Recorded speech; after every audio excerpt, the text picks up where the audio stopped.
Платих 400 лева за 3-дневно приключение в Сахара и искам вие да ми кажете дали се заслужава. Първият ден ни взеха от Маракеш, като по път спирахме в старинни градове, където можеше да видим повече от културата на берберите. Там са снимани доста известни филми, като например Игра на тронове. След това се настанихме в хотел, който дори не пожелах да снимам, защото беше вайб БГ морето. На втория ден ни заведоха в Оазис, където можеше да видим повече от агрикултурата. След това продължихме към пустинята Мерзуга, която се намира до границата с Алжир.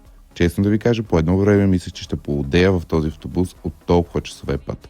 Стигнахме до Сахара, качихме се на камилите и прекусихме пустинята, където всъщност ще спим под звездите в палатка. Аз резервирах луксозен камп, който включваше самостоятелна палатка с тоалетна.